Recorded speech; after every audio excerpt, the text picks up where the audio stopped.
سورۃ الرحمن، یہ سورت اپنے مزاج اور مطلب کے اعتبار سے سورتوں کے اس گروپ سے تعلق رکھتی ہے جو مکی زندگی کے اس دور میں نازل ہوئی جب آپ صلی اللہ علیہ وسلم کی تکذیب اور مخالفت جوش پر تھی، اور وہ آپ سے بار بار اس بات کا مطالبہ کر رہے تھے، یعنی آپ کے دشمن،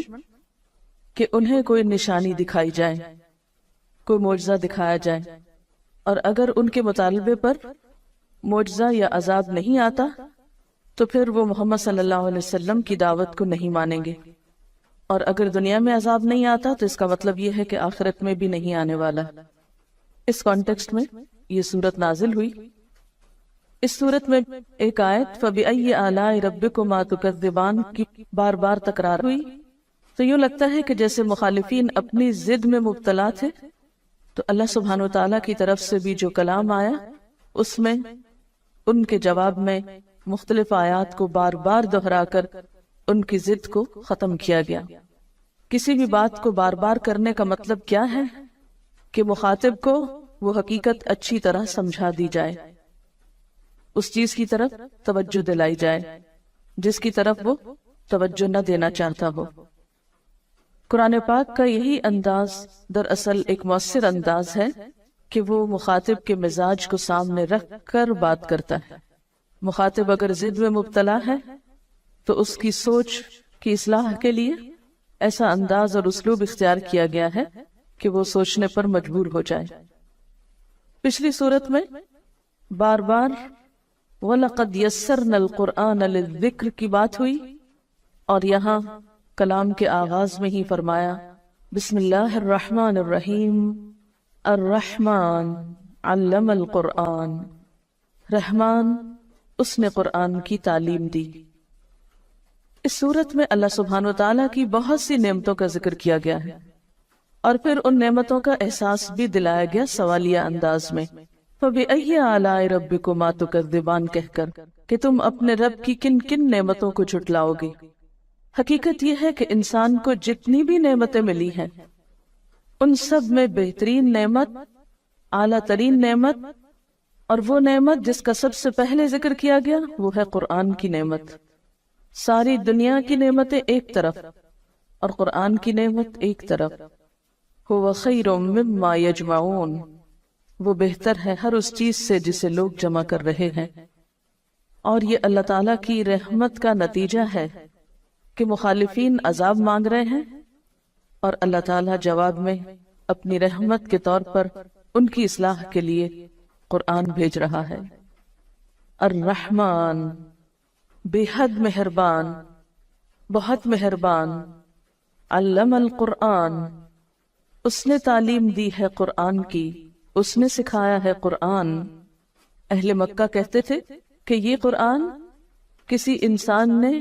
یا کسی جن نے آپ کو القاء کیا ہے، یا آپ نے خود لکھ لیا ہے، یا کوئی اجمی غلام آپ کو اس کی تعلیم دیتا ہے،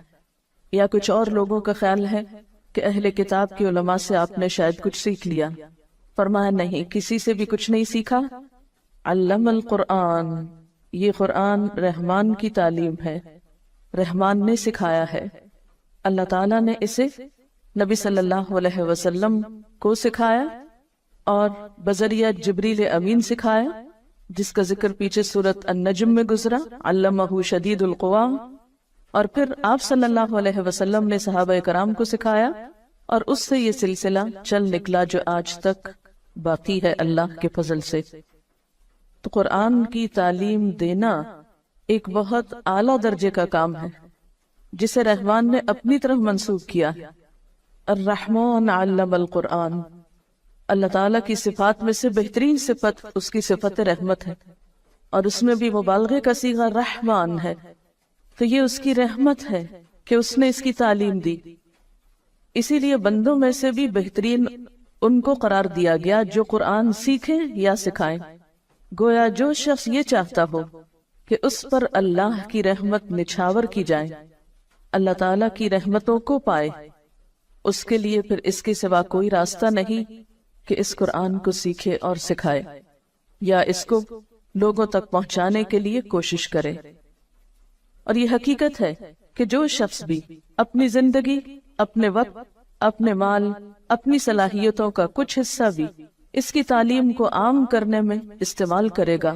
اللہ تعالیٰ اس کی ان تمام چیزوں میں برکت پیدا فرمائے گا اور اپنی خاص رحمت سے نوازے گا۔ اور علامہ کا لفظ باب تفعیل سے ہے، جس کے معنی میں آہستہ آہستہ بتدریج ایک چیز دینا ہوتا ہے، یعنی قرآن پاک یک بارگی نہیں اتار دیا گیا بلکہ تھوڑا تھوڑا کر کے اتارا گیا۔ اور ویسے بھی قاعدے کے مطابق باب تفعیل جو ہے یہ متعدی ہوتا ہے، جس کا معنی یہ ہے کہ اس کے پھر دو مفعول ہوں گے۔ پہلا وہ علم جس کو سکھایا جائے، یعنی پہلا مفعول، اور دوسرا وہ شخص جس کو سکھایا جائے۔ تو یہاں پر علم القرآن میں پہلا مفعول تو قرآن ہے، یعنی قرآن کی تعلیم دی، اور دوسرا کیا ہوگا کہ وہ شخص جس کو دی گئی، یعنی رسول اللہ صلی اللہ علیہ وسلم، اور پھر آپ کے ذریعے سب تک یہ ہدایت پہنچائی گئی۔ تو الرحمن علم القرآن، رحمان نے تو ایک خاص طریقے پر قرآن کی تعلیم دی، آہستہ آہستہ سکھایا، لیکن ہم کیا چاہتے ہیں کہ ایک دم بس پورا کر دیا جائے، چاہے سمجھ میں آئے یا نہ آئے، دل میں اترے یا نہ اترے، عمل کا حصہ بنے یا نہ بنے۔ خلق الانسان، اس نے پیدا کیا انسان کو، اس نے انسان کی تخلیق کی، یعنی انسان بندر وغیرہ سے ترقی کر کے، یعنی جانور سے ترقی ارتقا کر کے انسان نہیں بنا، بلکہ انسان جانوروں سے بالکل ایک الگ مخلوق ہے، مستقل مخلوق ہے۔ خلق الانسان، اس نے انسان کی تخلیق کی، یعنی انسان بطور انسان ہی پیدا کیا گیا، پہلے وہ جانور کے طور پہ نہیں پیدا کیا گیا۔ اور یہاں انسان کا لفظ بطور جنس استعمال ہوا ہے، یعنی سب انسان مراد ہے۔ یہاں پر اللہ تعالیٰ کی تخلیق کی صفت کا ذکر کیوں کیا جا رہا ہے؟ اس لیے کہ اللہ تعالیٰ نے جو تعلیم دی ہے قرآن کی، یہ اس وجہ سے دی ہے کہ اس نے انسان کو بنایا، وہ انسان کی حقیقت کو پہچانتا تھا، اس کی ضرورت ہدایت کو بخوبی جانتا تھا، اور اس ضرورت کو پورا کرنے کے لیے اس نے قرآن کی تعلیم دی ہے۔ اور آپ دیکھیے کہ جو خالق ہوتا ہے وہ مالک بھی ہوتا ہے، تو جو مالک ہوتا ہے اس کے ذمہ ہوتا ہے کہ مملوک کو کام بتائے کہ اسے کیوں بلایا گیا، کس کام کے لیے بنایا گیا۔ یہ بالکل ایسے ہی ہے جیسے آپ کسی فیکٹری میں ملازمت کریں، تو فیکٹری کے مالک کا ذمہ ہے کہ آپ کو آپ کے کام کی نوعیت بتائے۔ جب بھی کسی کو کسی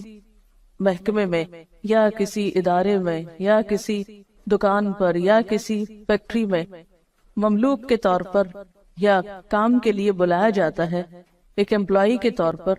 تو جو مالک ہوتا ہے اس فیکٹری کا یا بزنس کا،